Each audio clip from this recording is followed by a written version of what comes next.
Hello, you're listening to Hibs Talk. I'm your host as always, Gav, and it's a special episode of the podcast. And obviously joining today is Papa Stu, and I'll hand over to Papa Stu to introduce our guest for today's episode.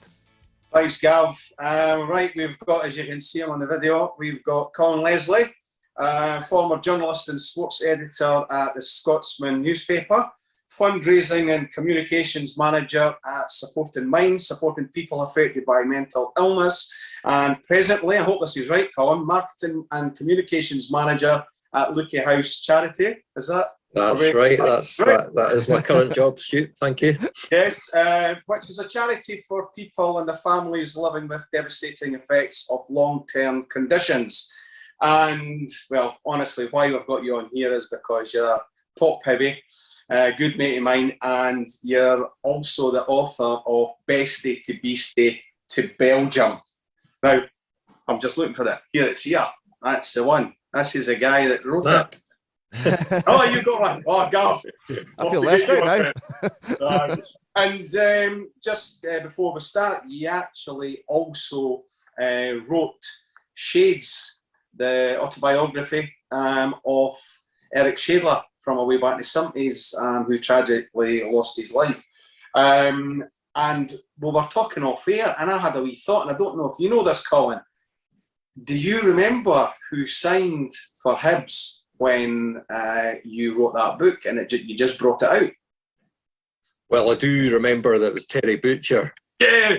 Through the door, and the book launch was actually his first public engagement. Of course it was.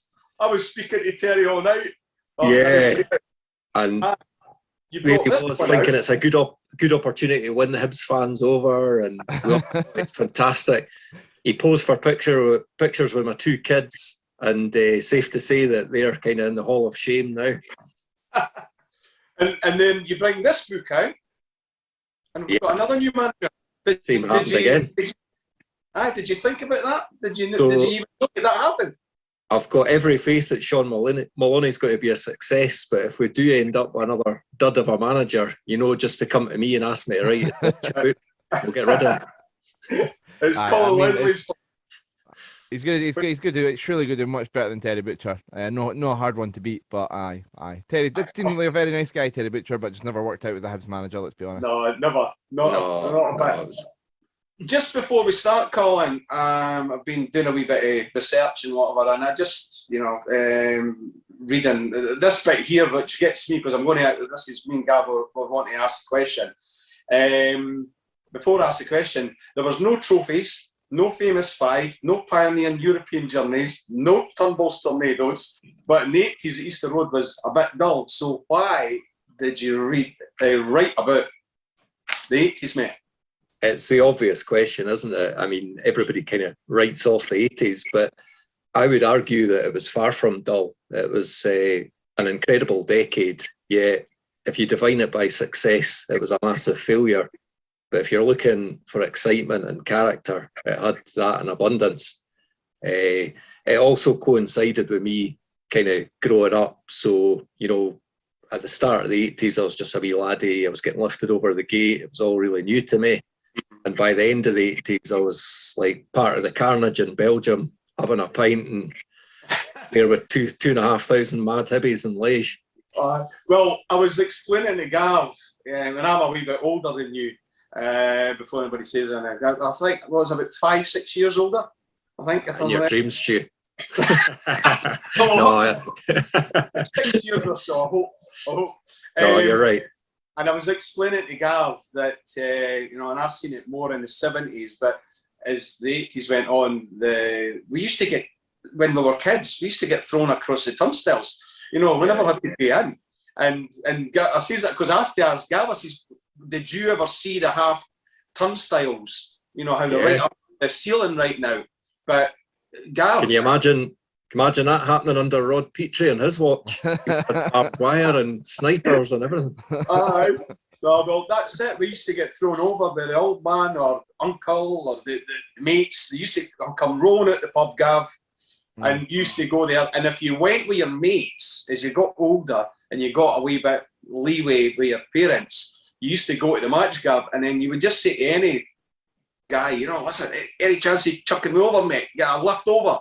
and they would Right. just throw you over, and you'd run Yeah. for help so you could get in, and they'd stop you. So, so that was Yeah. back in the 70s, now in the 80s. But so what was your recollection of the 80s? You know, the first, you know, when you first got to go to the matches. Yeah, Colin? I mean, there's no doubt in the beginning of the 80s in particular was pretty grim. You know, Hibs got relegated to the first division, first time in living memory they'd been relegated. I think they were relegated way back in the sort of the olden days. But for a team to have gone from being Turnbull's Tornadoes to a team that's relegated, it really did take its toll on attendances and people's appetite for it. And the stadium was crumbling a bit. There was no money around. The club was a bit unloved. So, yeah, it was pretty tough. And they went through a lot of managers, you know, and big names, you know, guys that the fans had, you know, loved to bits, you know, guys like Eddie Turnbull, Pat Stanton, you know, they came in and had a crack at it. Willie Ormond was there as well. You know, Bertie Auld, God rest him. Aye.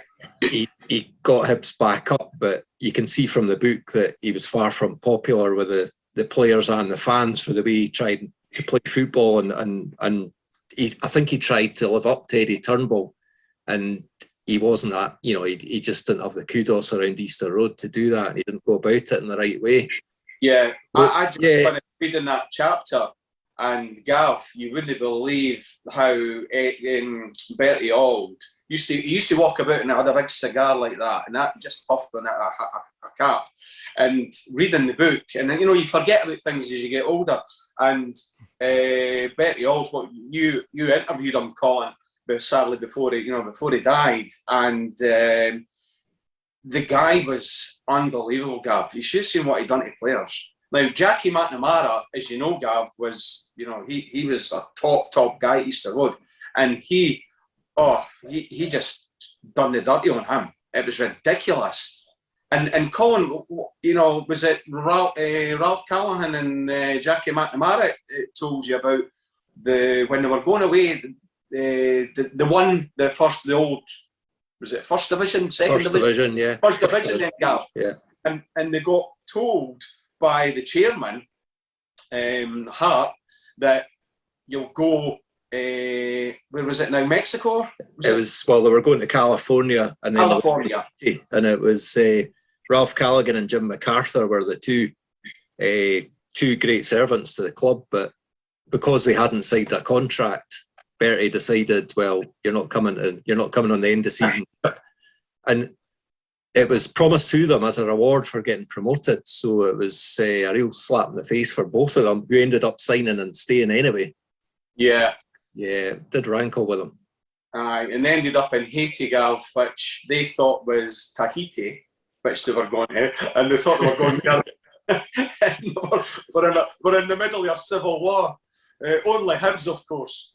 Yeah, I mean, that is an incredible story, and you know, I'm really grateful to Alan Hart, the son of Tom Hart, who shared a couple of his pictures and stories from that trip. But it sounded like absolute bedlam. You know, they'd gone from kind of cool surfing California to this, as Stuart says, civil war. Bob Marley had just died. You know, obviously he's from Jamaica, but you know, he had fallen in Haiti, and they're all going wild, and you know, witch doctors prowling about the pitch. It was a total cowp of a pitch they played on. There was fighting after 20 minutes. They had to get barricaded in the dressing room. They were delighted to get on that flight and just get home in one piece. I read Arthur Duncan got taken out, and he had enough, and he ran right up the park, the full length of the park, Gav, and took the boy out with his two legs, took him out, 2-footed, and then of course there was a massive brawl, and then that was it, end of the game, 20 minutes in. So, you know, it's just crazy, you know, when you think about that. That was only, 40 years ago. You know, it's no long time, you know, it's no long time ago, and that happened. Gav, you've got a couple of questions because we were chatting away. Have you got some of the questions that you want to ask Colin? Yeah, I mean, like I said, mine's is more sort of taking it back a bit, and like I said, I'm enjoying hearing the story. That's the main thing I kind of want to get out of this. But like I said, I do have a couple of questions here. So, like in terms of like approaching this sort of project, was there was there any sort of other sort of things you considered, or was it always sort of when you were? How did this sort of come about, and what made you go, right, I'm going to write about the 80s with Hibs? How did that sort of process start? Yeah, I think it's probably always been at the back of my mind that, you know, if I was going to do a book on Hibs, it would be about the 80s, because, you know, I was pretty much certainly in the latter part of the decade an ever-present home and away. And, you know, after that, I started playing football on a Saturday in the 90s. You know, I was regular as I could be, but I wasn't able to commit to that kind of week in, week out following of Hibs. So it was a decade that really stood out for me. You know, as I say, I grew up in it. You know, all my memories are kind of centred around seeing these grounds for the first time. You know, you've got that excitement when you first start going to the games, the sights, the sounds, the smells, some of the carry-on that used to go on. It was pretty amazing times, actually. Very different to today. So, yeah, it was rattling about at the back of my head, and I'd done a few other books, and I felt now was a good time with lockdown and a bit of time on my hands to get stuck in and do it. You mentioned lockdown and stuff. Was there any challenges like that, or any other ones that kind of when writing this book, you know, in terms of finding the stories, finding the information, or anything like that? You know, credit to all the people I interviewed. They were great. They make it. You know, your book's only as good as the material that they give you, and I think it's a credit to that generation of players that every one of them, you know, almost to a man, just freely gave their time. You know, you'd get in touch with them and say, no problem, arrange a time, have a good chat. You know, they quite enjoyed it as well, kind of going back down memory lane and reliving some of these games and experiences. But I would always prefer to interview somebody face to face and meet them. So it was quite difficult in that some of it had to be done over Zoom and FaceTime and phone calls as well. I did manage to meet a few people face to face either side of lockdown, including Alec Miller, which was a terrifying but rewarding experience. How did he come across, Colin? Because, you know, as we know, way back in the early 90s, he was a tough taskmaster. He must have been good at his job, because he ended up at Liverpool under Rafa. There's no doubt he's a great coach. I think he polarises opinion because, you know, certainly the Miller years, 10 years as a manager, I mean, that's only, I think, in recent times has managed that. And he probably stayed too long. You know, I think there's a lot of ticks in the plus column, and that, you know, the main one being that he won us the League Cup in '91, and he had some good players. He made some great signings, you know, Archibald, Kevin McAllister, Darren Jackson. You could go on when he had a bit of money to play with. But, you know, if you start to delve deeper into his 10 years, you see that there were some real periods of drudgery, boring football, too cautious. He never clicked with the fans at any stage. And to me, it used to be a bit galling that I think some supporters of Miller would say it's all to do with him having been at Rangers. And it was never about that. It was just about, we judged him on what he put on a park on a Saturday and his tactics and his style of play. And for the most part, it could be kind of eye-bleeding. And, you know, he lost a lot of fans.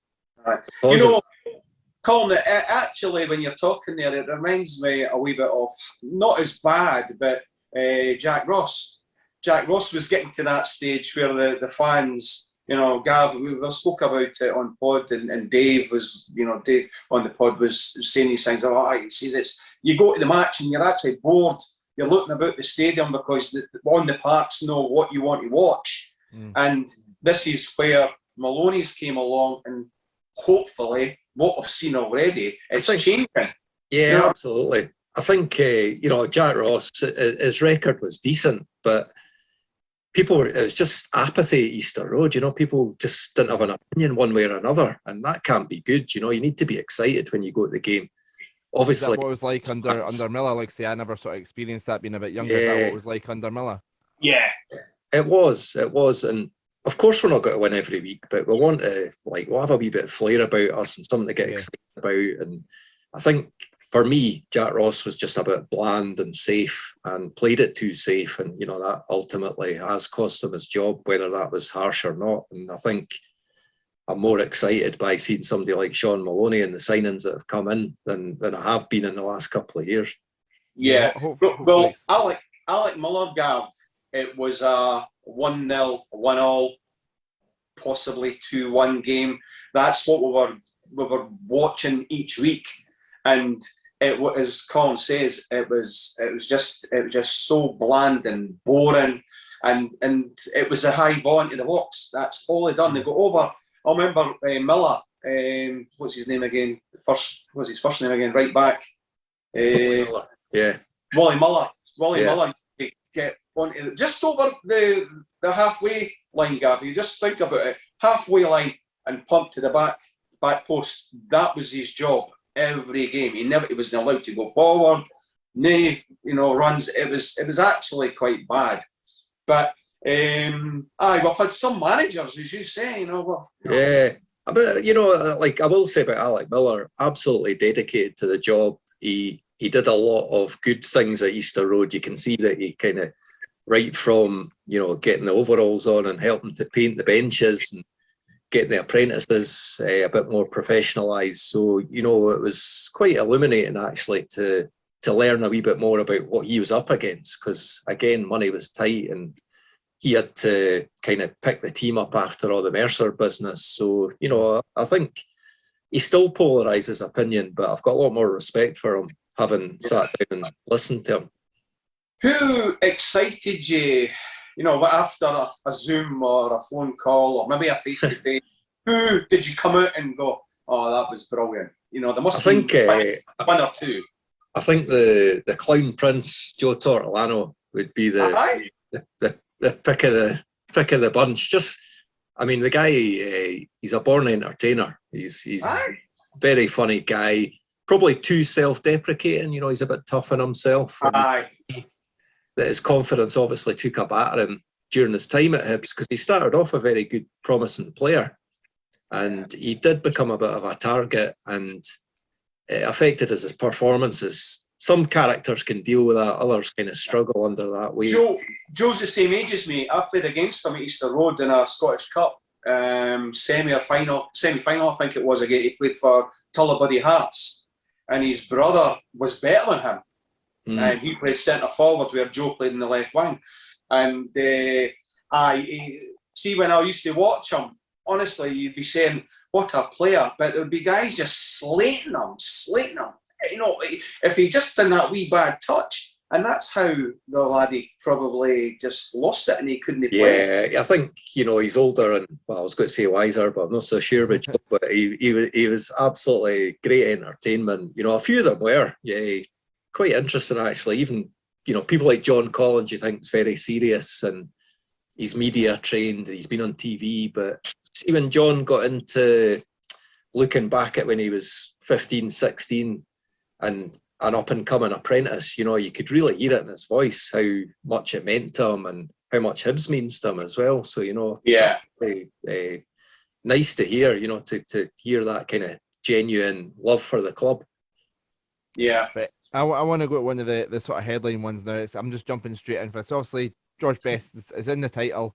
So, we're going to get into the stories involved and stuff, but I want to know, but I guess the question to kind of both of you, we'll start with yourself, Colin, but as a fan, I know there's no internet and Twitter and rumours and stuff, but, you've seen how excited Hibs fans have got the last couple of weeks about a 19-year-old Norwegian we've never heard from. How about when you hear there's a possibility George Best is signing for Hibs, and then it's confirmed? Starting with yourself, how was that as a fan, Colin? I was probably too young to really grasp it. I certainly picked it up off my dad, how excited he was, and he did take me to a couple of games when I was still at that stage where he would pick and choose when to take me, and he would tell me, you're going to see George Best.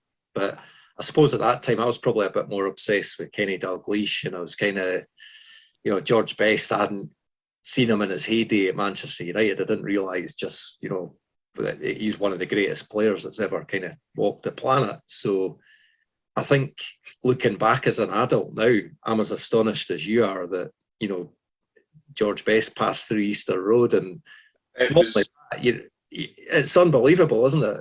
Oh, I can remember it getting, I used to deliver the papers. I was 13, 14, And I could not believe when they were talking about George Best, and then the money that they spoke about. $2,000 a game if he played. Now, Tom Hart wasn't stupid. He thought, well, I'll get him in the gates if he plays. I get him $2,000 off of the gate. And I was telling Gav, you maybe had 1 week, the weeks leading up to it, maybe about 4,000 or 5,000 average gate. And then Partick Thistle, we had 22,000. A shitty day, pouring rain. I always remember it dark. It must have been the winter time. And here we're playing again. George Bessie's running about the park with his book the top on. We're like, I know. The thing is, Stu, you say $2,000 a week, and people now will just sort of laugh at that. $2,000 a week, that's nothing. But back then, that was a huge wage in Britain to be getting per game. Well, I read in your book, Colin, the average was £100 to £150. Top earners against the road. So he was getting 20 times the amount. Aye. And he wasn't even training, Gav, he wasn't even training with him. No? Now and again, when he that's right. He got to London every time. Yeah. And if he wasn't with Miss World, he was at the game. You couldn't even... I always remember my dad telling me about George Best. He'd been at a game, and like he obviously he would tell the story a lot better than me. But he came out and he seen the Hibs bus, and then he seen George Best just sitting, like sitting chatting or whatever he was doing on the bus. And my dad, next thing he knew, my dad was on the bus, about to walk up the aisle, and a guy stopped him. Was like, "Whoa, where are you going?" And he was just mesmerized. He was just like, "Hey, I'm going to get his autograph." And he was like, "Right, set to it, like go back at the bus." And the guy went and got George Best to sign it, and then got it back. So he still got George Best's autograph. I treasured possession. But yeah, just like that sort of. Oh my God, that's George Best. Like it's crazy to think that he was a Hibs. So I'm excited. I've still to have the pleasure of reading the book. Is there anything in the book about how that came about? Yeah, I suppose it was down to Tom Hart and a journalist, Stuart Brown at the Evening News, and George Best had been at Fulham. I think the previous season, had gone to the States to play in the North American Soccer League, as it was at the time. It's where all the money was, and all the kind of retiring stars would be put out to grass, great players like Beckenbauer and Pele and all that. So he was in good company.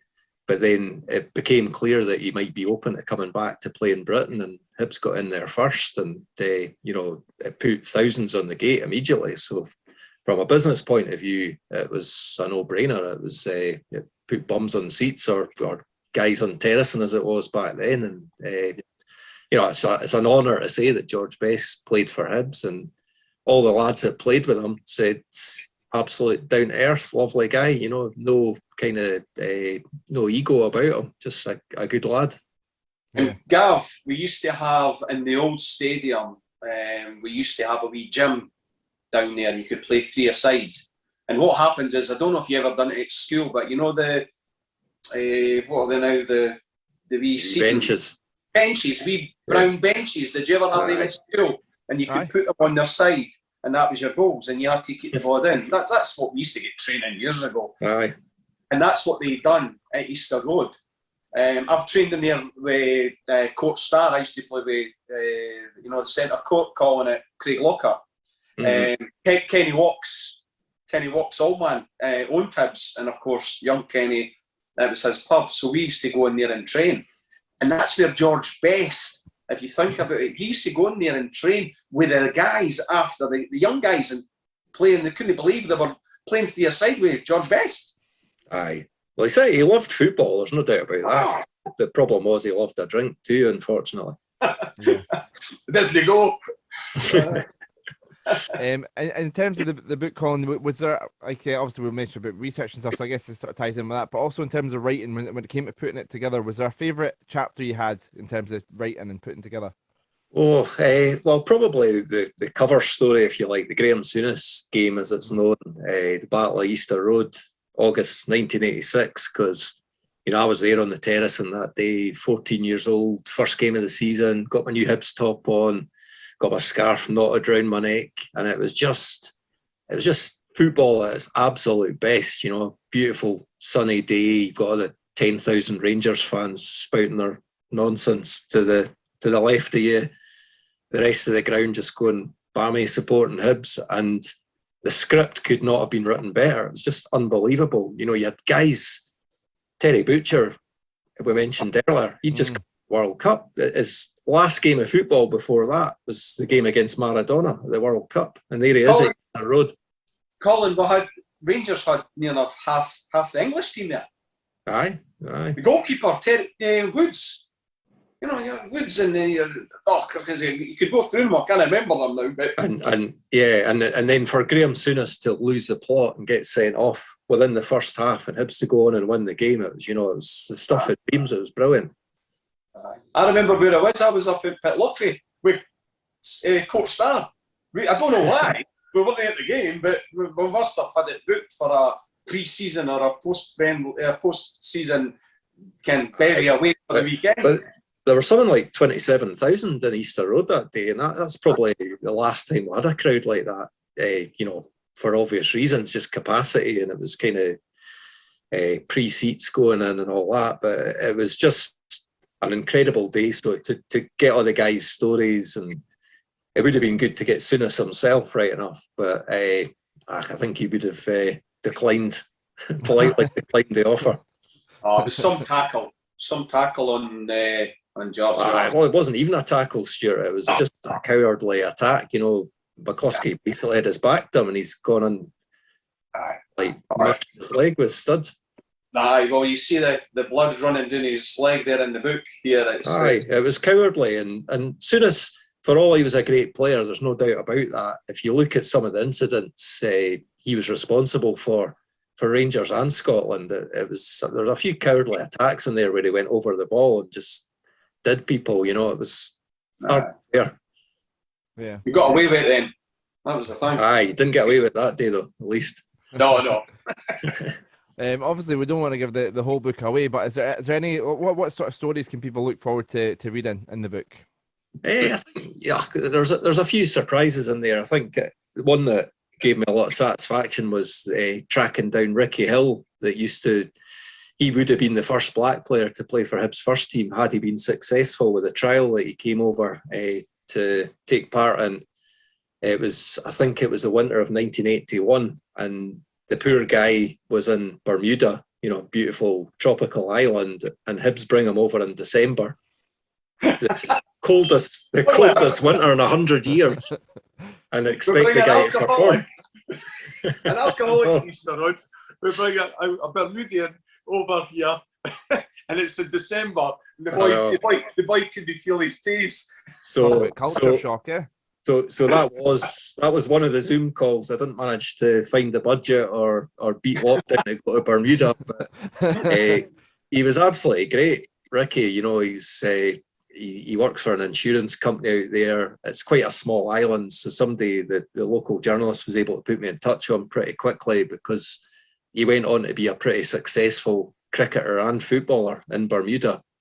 But to hear his story and to see him now and kind of reignite his interest in Hibs was great. And I sent him a top for the cup final, and he's kind of, he always has been interested in Hibs, but it's certainly reawoken it for him. Good. Yeah. So like I say, I've read some of the other. I've got quite a lot of Hibs books, like reading about the 90s and stuff. So it's one that I definitely want to read. Like I say, the sales pitch. I guess it'd be two different sales pitches. One to somebody maybe sort of more Papa Stu's age that sort of lived through it. What would be the sales pitch to them? And then second, what would be the sales pitch to somebody like me that didn't live through it? Yeah, well, to the people that didn't live through it, I think it's not quite educational. I wouldn't say that, but it takes you back to a different age. It's not all misty-eyed. It's kind of pretty rough and ready, and that's what the 80s was like. It was honestly no frills. It was pretty grim on the terracing. There was a lot of disasters in Britain at that time, as we all know. So I think all of us that were at Easter Road when we played Rangers, I think it was the final game of the 84-85 season. It was the fire at Bradford's ground, and it brought home to you how tough the 80s were. There were no snowflakes back then. It was pretty violent and grim, and football fans were treated like shit for a lot of it. So that's the fans' perspective, but then the players' perspective is really interesting too. And I think today's players could learn a lot from the attitudes that these guys Right. in this book. You know, they worked hard. They lived for football. You know, they weren't. Obviously, it's pre-social media, but they weren't so bothered about their image. It was just about trying to make the grade with Hibs, and Hibs had a great tradition of signing people that were connected to the club. You know, be they were Hibs supporters themselves, or it was their families, and I think the club was probably just a bit more together and united back then. So I think you can learn lessons from looking back to the 80s, you know, even though it wasn't that successful. And just quickly on that note, you know, we say it wasn't successful, but look at the teams that were in the league in the 80s. You had Aberdeen won a European Cup Winners' Cup. Dundee United got semi-finals of the European Cup. You had Celtic, you had Rangers, you had Hearts were a decent team. So it's not that Hibs had bad players. They were just in a really competitive top-class league that could, you know, was as good as anything in Britain, really. And for most of Europe as well, to be honest. The players as well, Colin, had to stick together because they got treated like shit as well. You know, just not as fans, because, you know, Gav, when you think about now, if a player wants a move, he'll get his move. Back then, you know, there's Craig Patterson. Craig Patterson went to Rangers. Now, Craig Patterson is for Pennycook, a die-hard Hibby, and was, if I remember rightly, was Hart the chairman at the time? Yeah, he was. It was his dad's best pal, I think it was, right? And he got told, "You're going to Rangers, son." Aye, they could just He never was looking for the move. He just said, "You're going. 200 grand, you're going. We're taking it." So, you know, the players never had an agent. They done it all themselves, and they had to try and, you know, earn money for their family keep. But they never got, you know, like now they get pampered. No wonder your Souness and all these guys are sitting watching. You know, they're sitting in Sky Studio and they're watching them rolling about. It must infuriate them watching the players nowadays, and then they're like Pogba down in tools and whatever because he's not happy. If that happened back then, the guy would never kick a ball. Never mind for that club, but for any club. And that's the thing, Gav. It's all changed, and I know it should change over because the players did get treated like shit. However, it's went the opposite way. The clubs have got not a say in any of these in any of these players now, and that's the thing. So yeah, 40 years is a big difference. Yeah, it's crazy. Like, I think, you know, agents can get a bad rap, and a lot of agents do good for the players, and I make sure that the players, you know, looking out for the players' welfare. But it's in some cases, like the extreme, like say Pogba and stuff, it has gone the other way, which is and it's crazy to think that's happened over such a short period of time. It's such a change. Yeah. I think. Sorry. Just you asked about the sales pitch for our generation, if you like, as well, Gavin. I think the feedback I've had is that just people have really enjoyed kind of reliving the memories and had forgotten a lot of it as well. You know, I had too, I must admit, you know, before there were certain games stuck in me, but when you start to speak to the players and you know, they take you back to some of the things that happened, it wasn't, you know, getting back to what we said at the very start, it just wasn't a dull decade. There was a lot going on. You know, a lot of it was bad, and it was put Hibs under a lot of pressure, and there were challenges to be met and faced, but there was always plenty happening, loads of shenanigans. Wee question, Colin, if you could do something like Life on Mars, would you like to go back and have a couple of weeks at it, just to, or even a day? Definitely, yeah. I would definitely, because I just thought it was, as you say, it was raw. Aye. And now it's you pussyfoot, you go into a stadium and there's all this, you know, you had a pie and a bovril or a cup of tea, and that was it. There was no sitting down. Now you go in and you're sitting down and your pizza's here and all. To go back then, standing, Gavin, there's cans of beer, fooey, and they're running, going back and forward, there's fighting. There was, I can't even remember. I remember watching Hibs and Hearts. They were right beside each other. There was a couple of coppers in between. But they just walked away if there was any bother. You know, it was a, and I don't know, there was a lot of hassle, a lot of fighting. However, it sort of dispersed after the game, and that was it. And everybody went back, and maybe if it was Hearts fans, you go back to your work, and of course your mates should speak. Yeah, I mean, we can't sugarcoat it or glamorise it, because it was grim, Stuart, wasn't it? But it was part of growing up, and it was different times, definitely. But the things that stick out for me, probably, if I could go back, were the European nights in the 80s, at the tail end of the 80s, because Hibs hadn't been there for 11 years, and to get back into Europe and experience those nights again, and the away trips, modern day fans have had a shot of it, going to the Brøndby game and the game in Greece and all that, and they're brilliant. These are memories that stay with you for life. And the trip to Liège is the only one that I went on in the 80s. I did go to the Anderlecht game a few years later, but just amazing. I'd go back, and I definitely jump the TARDIS for that one. That would be brilliant. It's just, it puts me a smile on your face when you read the book, Gav. The book will probably take you there, even though you weren't, if that makes sense. It'll take you back in time, because you think, oh, imagine that happening, and because the players are talking of what they went through, and I forgot a lot of things as well, reading that book, and like, Jesus, did that happen again? So it did, So I'm on chapter 5. And I'm really enjoying it, Colin. I really am.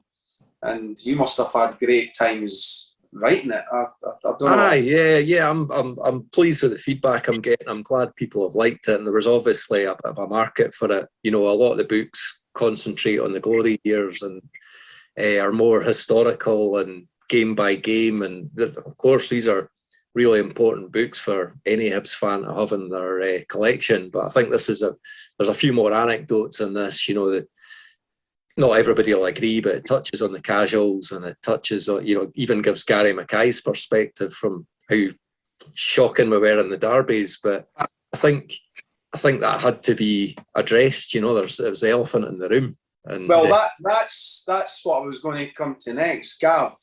You maybe didn't want to go to the 80s, because we could not do anything against Hearts. We couldn't beat them. It was shocking. It was 19, 20 games or something? Maybe. And then it happened again, yeah. Aye. Gav, it was, honestly, it was you went there and you thought, well, it has to be this time. We'll beat them this time. No. John Robertson, last minute, 3 yards out. Bang, goal. Stunned. You'd leave the Easter Road, you'd be like, what's happened here? We could not beat Hearts, and that was a grim time. Having to go to either in the earlier days going to school on the Monday morning, or go to your work and amongst the jambos. And that was the worst probably thing to take in the 80s, Colin. I think so, yeah, no doubt about that. And, none of the players shy away from that. I mean, I think Mickey Weir won 2 out of 26 or something, and that's incredible. It's like a player of his ability, but they just, for some reason, some unknown power was, it was John Robertson probably was the difference between the two sides, and we'll not dwell on them. And he was just going to say for Hibs. It was one I was always moan about when we played Hearts, from like 2000, 2010. So that period, I was a bit younger, and going to the game with my dad and moaning about how our record was bad against Hearts, and I would get shut down every single time I mentioned it, because you didn't have to live to the 80s. It's true, Gav. Aye. It didn't sound fun. It was, but when we did beat them, there were a few occasions, and they were just brilliant. The game that Archibald scored the winner at Tynecastle, and Eddie May and Kano scored at Easter Road. So you can certainly appreciate them when they did happen. I was at Tynecastle, right behind the goals when Archibald. Oh, what a day! Eh? Everybody that was there was just unbelievable. We nearly blew it. They should have equalised in injury time. Aye. And the thing is, Gav, see, there's another thing that puts a smile on your face again. We've got George Best at the start of the 80s, 79, 80, right? Signed for Hibs. And at the end of the 80s, Stevie Archibald for Barcelona. Imagine Hibs try to sign someone, a player for Barcelona now. Again, how did that happen? I know. Well, we're saying Slavka for Juventus, so you know. I forgot about that. Not exactly the same caliber, though, is it? Right. But, how did you speak to anybody about that, Colin? How that happened? How that transpired? The Archibald transfer. Yeah, that is covered in the book, Stu. So very much kind of a David Duff project, and another controversial character in the book. People will not forgive him for putting Hibs in danger. For Mercer to move in, but like having met him, I can't say. It'd be a bit of a joke for me to say he's an honest guy, given that he's been in the clink a couple of times. But he was very sincere and genuine and apologetic for the things that did go wrong. But there's something likable about him too, and he was just naive, and he was very naive to go, get into financial bed with Roland, and he was a pit master. He was just pulling Duff's strings, and he had to go with it. And Hibs were over ambitious, but up to a period, it was quite exciting, actually, wasn't it? I mean, Taz and Archibald was the headline signing that they'd craved, and he was great to watch. It's not like he was just coming. George Best was probably past his best when he played for Hibs. You got the brilliance, but Archibald was still a top player, really good. Well, I don't know about you, but there was used to, because Archibald came along, Gav, Hibs were starting to play not bad, and the crowds were coming back to see him. And I don't know how many times I've been drinking, me and my brother and the mates, missed goal. Archibald used to score early goals for some reason, and I think we missed 2 goals Archibald scored against Motherwell. We were standing outside waiting in the queue, and of course goal, we're going, let us in. Then of course, bang, another one Archibald scored. It's like he used to score goals for fun. He was. He's a class act. Best players I've seen at Easter Road is Archibald. And he's still quite rightly fondly remembered by Hibs supporters because, I think we got a season and a half out of him or whatever it was, but it was exciting to watch. What a player. Oh, fantastic.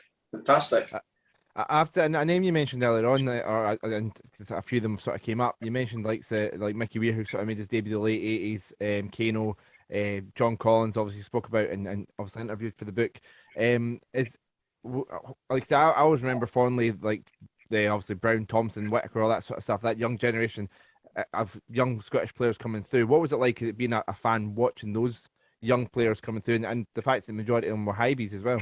I think it was good to see, Gav, because you could identify with them. You'd heard of them locally, that had good reputations coming through their boys' clubs as it was back then, because there was no academies. They were just the boys' club system, as Stu will know as well, was absolutely top class, especially in Edinburgh. You had Salvie and Hutchie and Medina Hibs and. Well, believe it or not, all these guys that you just mentioned, Kano, Weir, we also mentioned. Oh Christ. They're all my same age as me, and I used to play against. You're the one that got away, Stu. Actually, the Hibs scout was watching me, but the referee told me, and I was trying to play good in the second half, and I could have kicked the ball, and they walked away. That's it, man. But Mickey Weir, he played with Portobello Thistle. And Kano was Salvie. Collins was he was doing it in Gala. That's where he came from. There's all the other players. They're all there's Callum Milne, Kevin McKee.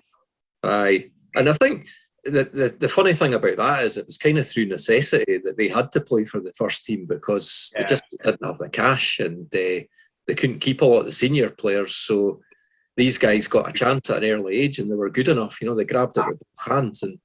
They did well. It's unbelievable. Mickey Weir at his best should have played for Scotland. He was that good. Well, he went down to Luton. He went down to Luton for 400,000, if I remember rightly. But he didn't settle. I think we were playing on an all-weather park. Luton, I think, were one of the first to get that park, and that's why he's got a sore back. I think he says to me years ago that by playing on that park, and I think, and then he just came back up and he did it again. And then there's John Collins, obviously, who was like absolutely top class, and it's great that he learnt his trade at Hibs, and thanks Pat Stanton for that, for giving him his chance. And he had the attitude and the drive to go on to bigger and better things. So, you know, people maybe unfairly kind of remember him as the Hibs manager, and I don't mean that in a bad way, because obviously he won us the cup in 2007, but you know, you've got to remember him as a player. He was brilliant, and I had to transfer him to Celtic again for financial reasons. He probably would have stayed, you know, but I don't think you're never going to hold on to a guy like that forever. He showed his class, you know. You know, he was the top player that we couldn't hold on to. That's the thing is, it's happened from the 70s, the 80s, right through. Oh, aye, yeah. We've had to get rid of their players, and that's the type of, and that will happen with these players that were just signed. You know, is it Melkerson? Martin Boyle in the next few days or a few weeks. Yeah, as well, we've got to start producing them again as well, though. Yeah. Aye. The last good generation was the one you mentioned, Gav, where you know, Brown, Whittaker, Riordan O'Connor, Dobie, all these guys. You know, it was a great crop of players, but no one's at the same time they were since.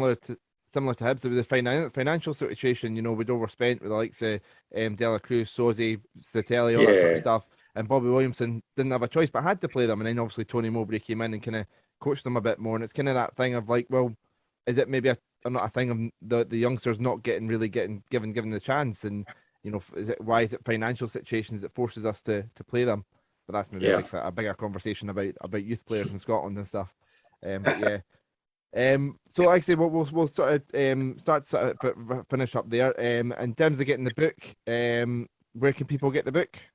Yeah, well, they can get it direct from me via the Big Cartel platform. So if you just Google Big Cartel and you'll get the link there, or you can get it at the Hibs Club store as well. It's on sale there, and it's also on sale at GP football programs and Bathgate. Brilliant. I seen I've got to follow the Bathgate program store on Twitter, and I've seen them tweeting about that. I think it was yesterday, saying that they now had that. And question, Colin. Yeah. For you, when we were Gav were chatting here, did you were you co-writer at the Hibs Mysteria? Yes, indeed, aye. Yeah, and it was at the Hibs fanzine, if I remember rightly. It started out as Hibs Monthly, right, and then it became Mass Hibsteria when we decided it was too dull a name, and to jazz it up a wee bit. Right. Okay. Wow, that's a brilliant name, Hibs Mysteria.